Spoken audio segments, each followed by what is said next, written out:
இந்த UPSC ஆஸ்பிரன்ட்ஸ் optional choose பண்ணும்போது எது ஈஸியா இருக்கு, எது சிலபஸ்ல கவர் ஆகுது, எது வந்து நம்ம லைஃப் கூட கனெக்ட் ஆயிருக்குன்னு அனலைஸ் பண்ணுவாங்க. அப்படி சூஸ் பண்ணும்போது sociology, political science, even anthropology கூட எடுக்கிறாங்க. பட் யூபிஎஸ்சின்னு வரும்போது எக்கனாமிக்ஸ் எடுக்கிறது வந்து ரொம்ப கம்மி. ஏன்னா எக்கனாமின்னு யோசிக்கும் போது குவான்டிடேட்டிவ், குவாலிட்டேட்டிவ் அப்ரோச், ஸ்டாட்டிஸ்டிக்ஸ் அப்படி தோணும். ஆக்சுவலா நீங்க உண்மையாவே ட்ரூ எக்கனாமிக்ஸ்ல எடுத்து பார்த்தீங்கன்னா காமன் பீப்புள் கூட சொசைட்டி கூட லிங்க் பண்ணிக்கிற ஈஸியர் சப்ஜெக்ட்னா எக்கனாமிக். ஸோ இந்த வீடியோவை ஒரு ஆப்பர்ச்சுனிட்டியா வச்சுக்கிட்டு மேபி நீ 12th படிக்கிறீங்க, டாக்டரோ இல்லை எம்பிஏவோ இதெல்லாம் ப்ரிஃபர் பண்ணாம வேற ஒரு டிகிரி எடுக்க ஆசைப்படுறீங்கன்னா எக்கனாமின்னு ஒரு பயங்கரமான ஆப்ஷன் இருக்கு. அது எதுக்கு நான் சொல்லிடுறேன். ஐஐடியில் எக்கனாமிஸ்டா இருக்கிற ஒரு ஆத்தர் வந்து எக்கனாமி எப்படி அப்ரோச் பண்றாங்க அதுக்கு ஒரு பெஸ்ட் எக்ஸாம்பிள் இப்போ பார்க்க போறோம். வந்தே பாரத் எக்ஸ்பிரஸ் இருக்குல்ல, அதில் டிராவல் பண்ணி போறாங்க. அங்க உங்களுக்கு ஃபுட்டு தருவாங்களே, ஃபுட்டு சாப்பிட்றாங்க. அண்ட் டேஸ்ட் அந்த அளவுக்குலாம் ஒர்க் அவுட் ஆகல, அப்படியே வெளியே வராங்க. ஜெய்ப்பூர்ல ஒரு குட்டி கேண்டீன் இருக்கு, இந்திரா ராசோய். ரொம்ப சிம்பிளா சொல்லணும்னா தமிழ்நாட்டில் அம்மா உணவகம் இருக்குல்ல, அந்த மாதிரி ஒரு கேண்டீன். அந்த கேண்டீன்ல சாப்பிட்றாங்க. சாப்பிட்டு பார்க்கும்போது உங்களுக்கு தெரியும் விலை சீப், ஓகே, டேஸ்ட் பயங்கரமா இருக்கு. வந்தே பாரத்னு இப்போ வர ட்ரெயின்ல இருக்கிற சாப்பாடை விட கவர்மெண்ட் இடத்துல கேண்டீன்ல டேஸ்ட் பயங்கரமா இருக்கு. இந்த விஷயத்தை பத்தி எவ்வளவு ஆசைப்படுறாங்க ஒரு எக்கனாமிஸ்ட். ஸோ நீங்க எக்கனாமிக்ஸ் படிச்சீங்கன்னா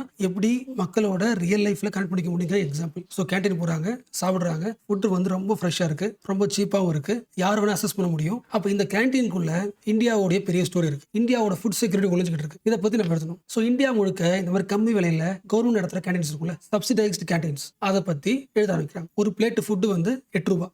8 ரூபாய் கிடைக்குது அப்படின்னால பசி போயிடுச்சு, அது விஷயம் கிடையாது. உங்க காசுக்கு ஒரு மதிப்பு இருக்குல்ல, 8 ரூபாய் நீங்க தரீங்க, அதுக்கு சாப்பாடு தராங்களே, அது எவ்வளவு டிக்னிஃபைட். ஒரு நார்மல் கமர்ஷியலா மார்க்கெட்டுக்கு வந்துட்டீங்கன்னா, அந்த கேண்டீனை விட்டு வெளியே வந்துட்டீங்கன்னா, ரியல் லைஃப் வேர்ல்டுக்கு வந்துட்டீங்கன்னா 8 ரூபாய்க்கு டீ கூட கிடைக்காது. கரெக்டா? அப்போ உங்க 8 ரூபாய்க்கு வந்து ஒரு கவர்மெண்ட் மதிச்சு ஒரு சாப்பாடு போடுறாங்களே, டிக்னிஃபைட் வே ஆஃப் லிவிங் வந்து உருவாக்குது. கவர்மெண்ட் வந்து சோஷியல் இன்டர்ஃபரன்ஸ் பண்ணா உங்க லைஃப் எப்படி இம்ப்ரூவ் ஆகிறதுக்கு பெஸ்ட் எக்ஸாம்பிள் சொல்றாங்க. ஸோ இதை பத்தி டீடைலா இந்தியா முழுக்க அனலைஸ் பண்ணி பார்க்கலாம். பார்க்கும்போது ஃபர்ஸ்ட் இதை யார் ஆரம்பிச்சிருக்கா? இந்தியாவுக்கு தமிழ்நாடு கொடுத்த நிறைய கொடைகள்ல இது பயங்கரமான விஷயம். அம்மா உணவகம் 2013 ஆரம்பிச்சாங்க. ஸ்டார்டிங் இட்லி ஜஸ்ட் 1 ரூபாய். சவுத் இந்தியாவில் மோஸ்ட் பாப்புலர் டிஷ் வந்து இட்லி, ஜஸ்ட் 1 ரூபாய்க்கு. ஸோ இந்த ஸ்கீம் வந்து ஃபயர் ஆகுது. அதை பார்த்ததுக்கு அப்புறம் ஈவன் பொலிட்டிக்கலா இருக்குல்ல, மக்கள் கிட்ட போற மாதிரி இருக்கு, பார்ட்டியோட அஜெண்டா பேசுற மாதிரி இருக்கு. So most of the state try பண்ணுது. ஸோ இது நார்மல் ஸ்டோரி, ஓகேவா? இப்போ இந்த விஷயத்தை வந்து ஒரு எக்கனாமிஸ்ட் என்ன பண்ணுவாங்க, இப்போ வந்து ஒரு எதிர்கட்சி என்ன சொல்லுவோம், கண்டிப்பா இது பயங்கரமான அச்சீவ்மெண்ட், மேபி சொல்றேன், பொலிட்டிக்கலா பேசணும்னா தேவையில்லாத எக்ஸ்பெண்டிச்சர், அது கவர்மெண்ட் இன்டர்ஃபியர் பண்றாங்க அப்படிலாம் பேசுவாங்கல்ல. அப்போ இந்த மாதிரி ரோல்ல தான் எக்கனாமிஸ்ட் ரோல் பயங்கரமாக இப்பெல்லாம் சொல்லிடுறாங்க. இந்தியாவோட மிகப்பெரிய ப்ராப்ளம் என்ன? இன்ஃப்ளேஷன். அப்போ இன்ஃப்ளேஷன் அதிகமா இருக்கும்போது ஒரு ஆட்சியே மாறலாம், விலை அதிகமா இருக்கு. அந்த மாதிரி டைம்ல இன்ஃப்ளேஷனை கண்ட்ரோல் வச்சுக்கிறதுக்கான ஒரு மிகப்பெரிய ஒரு பிளேஸ் தான் கேண்டீன், தான் அம்மா உணவகம். ஃபுட் கிரைன்ஸ், வெஜிடபிள்ஸ், ஃப்ரூட்ஸ் இதெல்லாம் அதிகமா இருக்கிற அந்த சிச்சுவேஷன்ல நீங்க சிம்பிளா போயிட்டு ரொம்ப சீப்பா சாப்பிட்டு வந்துட முடியும். ஸோ இன்ஃப்ளேஷனை கண்ட்ரோல் பண்றதுக்கு மிகப்பெரிய ரோல் வந்து இந்த கவர்மெண்ட் இன்டர்ஃபியர் பண்ற இந்த கேண்டீன் ஒர்க் அவுட் ஆகுது. எக்கனாமிஸ்ட் வந்து மக்களோட லைஃப்ல இருக்கிற ஒரு வெல்ஃபேர் மெக்கானிசத்தை சரி பண்றதுக்கு பேசுறாங்க, புரிஞ்சுல. ஸோ 2013 ஓகேவா? ஸோ பயங்கர ஃபேமஸ் ஆச்சு கேண்டீன். நிறைய ஸ்டேட்ஸ் வந்து அதை இம்ப்ளிமெண்ட் பண்ணாங்க. பட் நடுவில் டவுன் ஆயிடுச்சு, பெருசா அதை பத்தி பேசப்படல, அப்படியே ஆஃப் ஆயிடுச்சு. பட் அகைன் கோவிட் இருந்துச்சு. கோவிட் டைம்ல நிறைய பேருக்கு ஜாப் போகுது, லாக்டவுன் பண்றாங்க, சாப்பாடு கிடைக்கிற பிரச்சனை வருது. அகைன் கவர்மெண்ட் இன்டர்ஃபரன்ஸ் தான் ஹாஸ்பிட்டல்லையும் யூஸ்ஃபுல்லா இருந்துச்சு, சாப்பாடுக்கு யூஸ்ஃபுல்லா இருந்துச்சு. ஒருவேளை அம்மா உணவகம் மாதிரி த்ரூ தி இந்தியா எல்லா ஸ்டேட்ஸ்லயுமே கேண்டீன் இருந்துச்சுன்னா மக்கள் மைக்ரேட் ஆனாங்கல்ல, அந்த மைக்ரேஷன் பீப்புளுக்கு, ரோட்ல அந்த ஷெல்டரா இருக்கிறவங்களுக்கு, ஓல்ட் ஏஜ் பீப்புளுக்கு இன்னும் பெனிஃபிட் வந்திருக்கும். கோவிட் டைமுக்கு அப்புறமும் மறுபடியும் நடத்துற அந்த கேண்டீன் வந்து பயங்கர ஹைக் ஆயிடுச்சு, மறுபடியும் இப்போ பேசப்படுது. இன்னும் த்ரூ தி ஸ்டேட் இருந்தால் இன்னும் சூப்பராக இருந்திருக்கும். ஸோ அகைன் எக்கனாமிஸ்ட் உள்ள வராங்க, அங்கே சாப்பிட்றாங்க, குவாலிட்டி பார்க்குறாங்க, அந்த பிளேஸை பார்க்குறாங்க.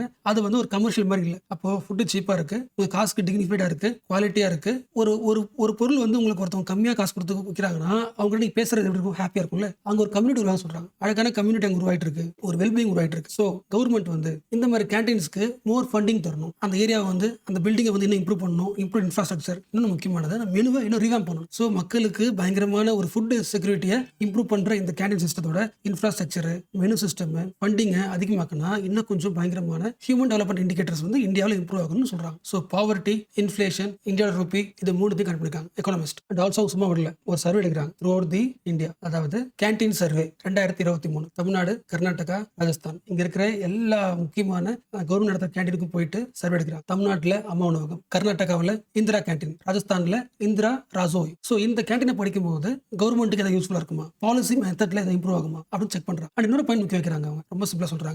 எல்லாருக்கும் தான் வந்து ஃப்ரீ ஃபுட் கிடைக்குதுல்ல, ஒவ்வொரு இண்டிவிஜுவலுக்குமே 5 கிலோ அரிசி கிடைக்குது இங்க ரேஷன் கடையில், அதே போதுன்னு அப்புறம் எதுக்கு அந்த கேண்டீன் சில பேர் யோசிப்பாங்க. அதுக்கு காம்ப்ளிமெண்டரி இது. ஏன்னா எல்லாருக்குமே அரிசி கிடைச்சிட்டா வீட்டில் அதை குக் பண்ணி சாப்பிட்ற அளவுக்கு ஸ்பேஸ் இருக்காது. ரொம்ப சிம்பிளா வெளியூர்ல இருந்து ஒரு மைக்ரன்ஸ் இங்க வராங்கன்னா அவங்களுக்கு அந்த ட்ரை ஃபுட் தரீங்களா, ட்ரை ஃபுட் கிரைன்ஸ், அதை வச்சு நீங்க குக் பண்ணுவாங்க. ஸோ அர்பன் லைஃப் ஸ்டைலில் நிறைய பேரால குக் பண்ண முடியாது. அந்த குக் பண்ணாம இருக்கிற சர்டன் பாப்புலேஷனுக்கு இந்த அம்மா உணவகம் வந்து பயங்கரமான ஒரு ரிசல்ட். ஸோ இது வந்து இன்டர்பிரேஷன் கிடையாது, அந்த சர்வேல வந்து ரிசல்ட். அங்க ஒரு 100 பேர் சாப்பிட்றாங்கன்னா அந்த 100 பேர்ல 15 பேர் வீட்டில் வந்து ஃபுட் குக் பண்ண முடியாத சிச்சுவேஷன் இருக்காங்க. அப்போ ஒவ்வொரு சிட்டிலையும் ஒரு 100 பேர்ல பேர்ல ஒரு 10 பேரை வந்து அம்மா உணவகம் பாவர்ட்டிலேருந்து வெளியே கொண்டு வருது. அண்ட் இன்னொரு டேட்டா, இந்த கேன்டீனுக்குள்ள இன்னொரு ஒரு முக்கியமான ஒரு ஹிடன் ஒரு பெனிஃபிட் ஒளிஞ்சுக்கிட்டு இருக்குன்னு சொல்றாங்க. அதாவது இந்தியா மாதிரி ஒரு கேஸ்ட் கான்ஃபிளிக்ட், ரிலிஜியஸ் கான்ஃபிளிக்ட், நிறைய டிஸ்கிரிமினேஷன் இருக்கிற ஒரு ஊர்ல ஒரு டெமோக்ராட்டிக் ஸ்பேஸ் உருவாக்குறது முக்கியம். அதாவது எல்லாரும் வந்து போறது தான் டெமோக்ராட்டிக் ஸ்பேஸ். பார்க்குக்கு வருவாங்க, பட் பார்க் கூட ரெஸ்ட்ரிக்ஷன் நிறைய இருக்கு. பட் இந்த மாதிரி கேண்டீன்ஸ் வந்து ஒரு டெமோக்ராட்டிக் ஸ்பேஸ் ஓப்பன் பண்ணுது. அந்த டெமோக்ராட்டிக் ஸ்பேஸ்னா அந்த கேண்டீன்ல ஓல்டேஜ் வரணும், மைக்ரன்ஸ் வரணும், புவர் பீப்பிள் வரணும், இவங்கெல்லாம் வரணும். ஓகேவா?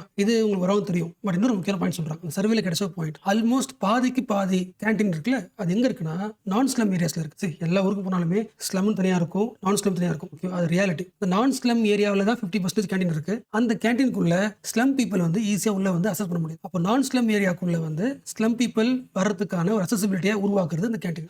ஸோ இந்த கேண்டீன் வந்து ஹைலி இன்க்ளூசிவ் இன் நேச்சரா இருக்குன்னு சொல்றாங்க. ஒரு எக்கனாமிஸ்ட் பாருங்களேன் எப்படி ஸ்டார்ட் பண்ணாங்க. ஒரு ட்ரெயின் ஆரம்பிச்சாங்க, ஒரு கடைக்கு போறாங்க, காஸ்ட்டை பாக்குறாங்க, குவாலிட்டி பாக்குறாங்க, மக்களுக்கு எப்படி பயன்படுத்தி யோசிக்கிறாங்க, அது வழியா உருவாகிற இன்ஃபிளேஷன் எக்கனாமிக்கல் கான்செப்ட்குள்ள போறாங்க, அப்புறம் பொலிட்டிக்கலா இருக்கிற டெமோக்ராட்டிக்குள்ள போறாங்க. ஸோ இவ்வளவு விஷயங்களை ஒரு சாப்பாடு சாப்பிடுறாங்க, டக்குன்னு ஒரு சீப் அண்ட் குவாலிட்டி பயங்கரமா இருக்கு ட்ரெயினை விட ஒரு ஆர்டிகல் எழுதுறாங்க. ஸோ நீங்க ஒரு எக்கனாமிஸ்ட் ஆனா சின்ன சின்ன விஷயங்கள் வழியா நோட் பண்ணி மக்களோட லைஃபை இம்ப்ரூவ் பண்ண முடியும். இந்த ஆர்டிகல் வந்து கவர்மெண்ட் கிடைச்சதுன்னா இன்னும் கொஞ்சம் எக்கனாமிக் பாலிசி இம்ப்ரூவ் பண்ணுவாங்க. சொல்றேன், ஒருவேளை நீங்க படிக்க ஆரம்பிக்கிறீங்க, அதில் பாப்புலர் எக்கனாமிஸ்ட் நீங்க மாறுறீங்கன்னா அடுத்த தடவை பட்ஜெட் வரும்போது மேபி இந்த கேண்டீனுக்கான ஒரு த்ரூ அவுட் இந்தியா உருவாக்க முடியும். ஃபார் எக்ஸாம்பிள், அந்த எக்கனாமிஸ்ட் வந்து முடிக்கும் போது சொல்றாங்க வச்சுக்கலாம், நெக்ஸ்ட் டெமோக்ராட்டிக் எலெக்ஷன் வரும்போது இந்த இன்ஃப்ராஸ்ட்ரக்சர் டெவலப் பண்றதை நீங்க ஒரு மேனிஃபெஸ்டோ கொடுத்தீங்கன்னா அந்த பார்ட்டிக்கு வந்து பெனிஃபிஷியலா இருக்கும் சொன்னா கண்டிப்பா பண்ணுவாங்களே. அண்ட் இன்னொரு முக்கியமான பாயிண்ட், இந்த கேண்டீன் வழியா பெண்களுக்கு எம்பவர் கிடைக்கும். உங்களுக்கு தெரியும், அம்மா உலகத்துல 99% யாரு பெண்கள் தான். So these canteens may improve empower the womens in future too. So last முக்கியமான பாயிண்ட், இந்த கேண்டீன் சர்வே அரசு எடுக்கும் போது ஒரு கேண்டீன்ல மினிமம் 247 பேர் வராங்க. இந்த 247 பேரை வந்து ஸ்பிளிட் பண்ணி பார்த்தோம்னா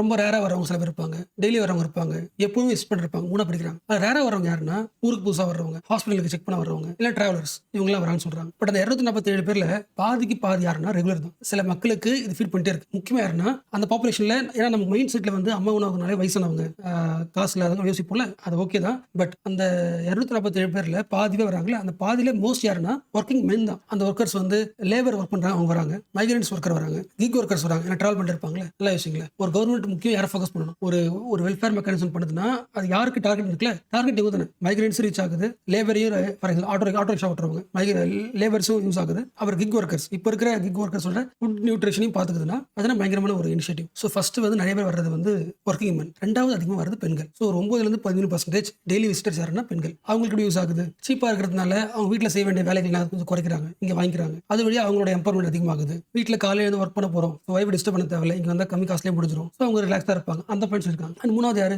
எல்டர்லி பாப்புலேஷன். மற்ற ஸ்டேட்டை விட, கர்நாடகா ராஜஸ்தானை விட தமிழ்நாட்டில் எல்டர் பாப்புலேஷன் அதிகம். அதாவது 5 கெஸ்ட்ல ஒரு கெஸ்ட் கண்டிப்பாக நீங்கள் யாரை பார்ப்பீங்க, ஓல்டேஜ் பார்ப்பீங்க. அண்ட் இன்னொரு முக்கியமான விஷயம், எல்லா சொசைட்டியும் எல்லா சிட்டி யாரை வந்து வெளியே அனுப்பினா மென்டல் ஸ்ட்ரெஸ்ல இருக்கிறவங்க, அதாவது மென்டல் ஹெல்த் இஷ்யூ, ஃபேமிலியிலிருந்து வெளியே வந்தவங்க, இவங்களாம் சொசைட்டி ஆகிடும், வெளியே தள்ளி விட்டுருல, அவங்களை அகைன் இன்க்ளூசிவ் மாத்துறது இந்த கேண்டீன். இந்த கேண்டீன்ல இந்த மாதிரி பர்சனாலிட்டிஸ் அதிகமாக வராங்க, வந்து சாப்பிட்டு அங்கே இருக்க கம்யூனிட்டி கூட ஒரு கனெக்ஷன் உருவாக்கிக்கிறாங்க. அண்ட் கடைசியா மோஸ்ட் இம்பார்ட்டன்ட், ஸ்டூடெண்ட்ஸ். சில ஸ்டேட்ல சில சிட்டிஸ்ல இந்த கேண்டீன் உருவாக்கும் போது ஸ்ட்ராட்டஜிக்கலா காலேஜ் எங்க இருக்கோ நியர்பை உருவாக்கிருக்காங்க. இன்னும் கொஞ்சம் ஸ்டூடெண்ட்ஸ்க்கு இது ஈஸியாக கனெக்ட் ஆகும். அப்போ சின்ன வயசுலேயே வந்து ஒரு கவர்மெண்ட் தர அஃபோர்டபுள் ஒரு இனிஷியேட்டிவ் அவங்க எடுத்துக்கும் போது கவர்மெண்டோட ட்ரஸ்ட் வரும்ல, ட்ரஸ்ட் இது உருவாக்கி இருக்குன்னு சொல்றாங்க. ஸோ இவ்வளோ பாசிட்டிவ்ஸ் இருக்கு. அப்போ என்ன பண்ணி ஆகணும், ஃபியூச்சர் அடுத்த பட்ஜெட்ல இது இம்ப்ரூவ் பண்ணணும், இன்ஃப்ராஸ்ட்ரக்சர் இம்ப்ரூவ் பண்ணணும், ஃபுட் மெனு ரிவாம்ப் பண்ணணும், நியூட்ரிஷன் அதிகமாக்கணும், ஃப்ரெஷ் வெஜிடபிள்ஸ், அப்புறம் பட்டர் மில்க், நிறைய விஷயங்கள் ஆட் பண்ணணும்ல. ஸோ இந்த கேண்டீன் பத்தி இப்போ பேசணுமா அப்படி கேட்டால் இவ்வளோ பாசிட்டிவ் இருக்கு பேசுறோம். பட் பாயிண்ட் என்னன்னா, ஈவன் தமிழ்நாட்டில் கூட எங்க ஸ்டார்ட் பண்ணாங்களோ அந்த இடத்துலயே இப்போ ஒர்க்கிங் கம்மியா இருக்கு. என்ன காரணம், பொலிட்டிக்கலி ஒரு வார்த்தை சொல்லுவாங்களே, பெட்டி பாலிடிக்ஸ். அது வந்து டிஐடிக்கு ஆரம்பிச்சு விட்டது. ஸோ நாங்கள் அதை க்ளோஸ் பண்ணல, நல்ல விஷயம் தான், அது அப்படியே ஓட்டுன்னு சொல்லுவாங்க.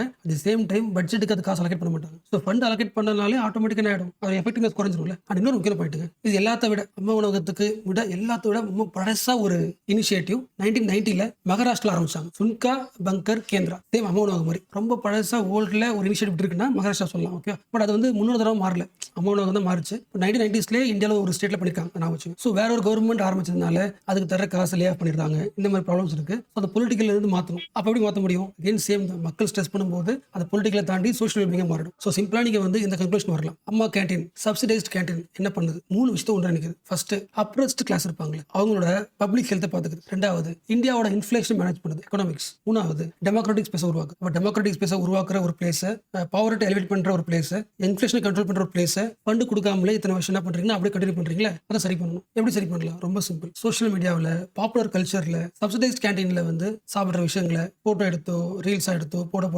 அவர் இம்பார்ட்டன்ஸ் வந்து கவர்மெண்ட் ரீச் ஆகும். அடுத்த எலெக்ஷன் மேனிஃபெஸ்டோல இன்னும் கொஞ்சம் இம்ப்ரூவ் பண்றதுக்கு ஆட்டோமேட்டிக்கா ஃபண்டிங் அலோகேட் பண்ணுவாங்க. ஸோ ஸோ இது வந்து ஒரு எக்கனாமிஸ்ட் நம்ம கொடுத்த ஒரு ஆர்டிகல்.